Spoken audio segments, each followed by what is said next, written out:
I am here today with Paul Gerrard, the co-founder and COO of Streamline Brands, which is the parent company of Safe Splash Swim School, Swim Lab Swim School, and Swimtastic Swim School.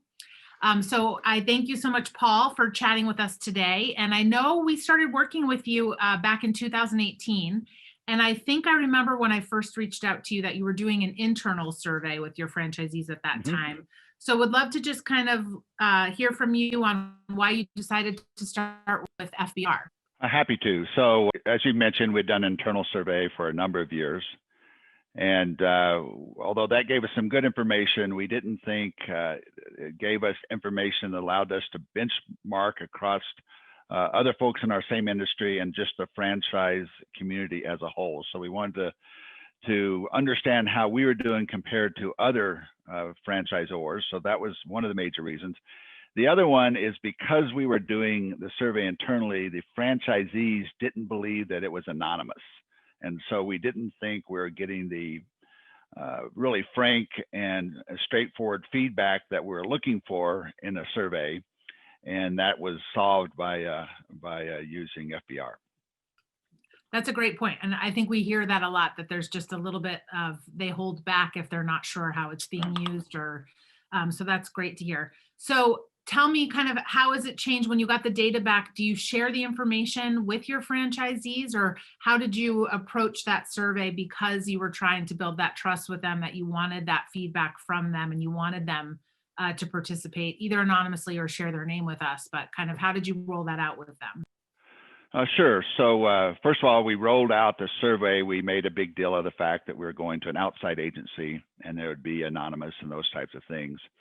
The way we used the survey initially is our business is very cyclical and peaks in July. And so the right time to do planning for the next year is really in July, because you've just come to a big ramp and you've survived that to some degree. You know what your numbers look like, you know what you've done from meeting your objectives perspective, and you're getting ready to go into an off season, and that off season is a great time to work on new things and try to accomplish some things that you don't necessarily have time to do in the spring during the ramp, we call it.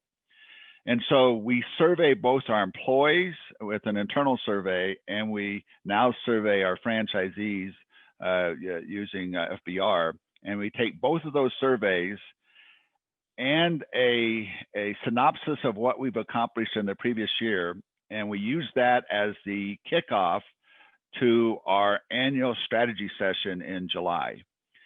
And that strategy session is all the senior leaders of the company, and it's our franchise advisory council. And so we come together and we're working on a joint plan for the entity going forward.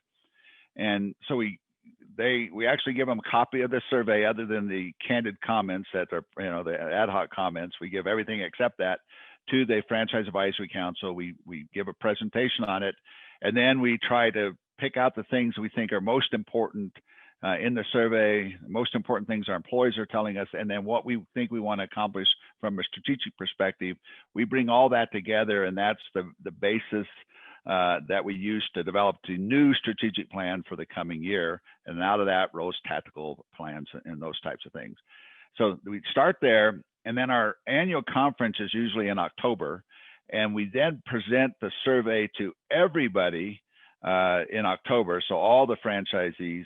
And when we do that, we try to couple the plan with the survey, saying, hey, this is what you're telling us.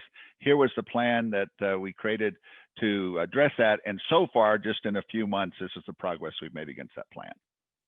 That's great. And so just backing up a little bit, when you're working with your FAC and your strategic plan, are you letting them also weigh in on what they feel like is the most important findings that came out, or what the top priorities are for you guys? Oh, absolutely. At some point in that strategy session, the franchisees are in one room, and the employees, the senior leadership teams in another room, and they're both creating their concept of what's most important, given their conversations with other franchisees, the survey, and what they've heard from us in regard to what we've been able to do from a results perspective and the resources we have to apply to things in the coming year. So separate, and then we all come together, and if you've done a really good job, you come together and there's a lot of synergy in those lists of things to do.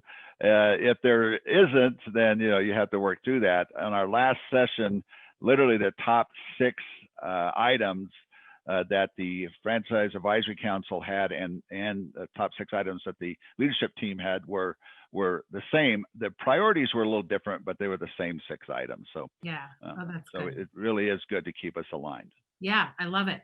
So you said you kind of set out to use FBR to get some benchmark information and hopefully get more people to participate or to participate more honestly. Were you able to accomplish those goals when you switched to the FBR survey? Absolutely. So the participation rate went up. Unfortunately, with this COVID, our most recent survey, the participation rate went down again. But we think that's just the nature of the environment we currently are in. But yes, our participation went up almost to 80%. So that's pretty phenomenal. A big part of that was, FBR staff calling the franchisees and encourage them to respond to the survey and being really on top of reminding them to make sure they did that. And so we got I think a much more insightful survey, a lot more context across a lot larger percent of the franchisees. And so that was good. And then the benchmarking, we use that in lots of different ways. For instance, we were looking to, in the latter part of 2018, looking to attract some financing for the company. And we used the benchmarking and the survey to demonstrate to the potential private equity companies that we were talking to where we stood and how the organization was thought of by the franchisees, which really saved them a lot of time because they didn't have to go out and survey the franchisees. We already had that survey done. Yeah, I think that's becoming more common. That's a really great point. Yeah. So I also too want to say this was a really hard year, especially for your industry. And I know that there was a decision to be made whether you would still reach out and ask survey questions of your franchisees based on the financial commitment and also to just how busy your franchisees are.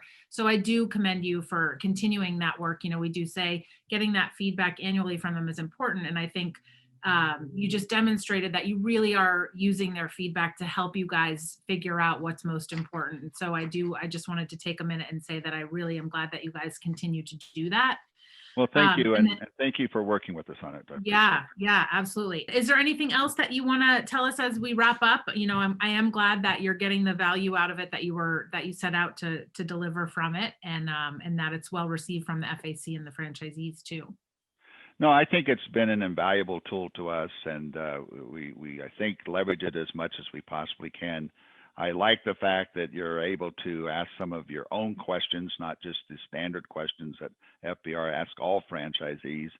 But as you know, because we have a back office service center, we needed to ask questions around that part of the business specifically. And the fact that you enable us to do that really helps us understand part of the business that most franchisors don't have. And so that's been really useful.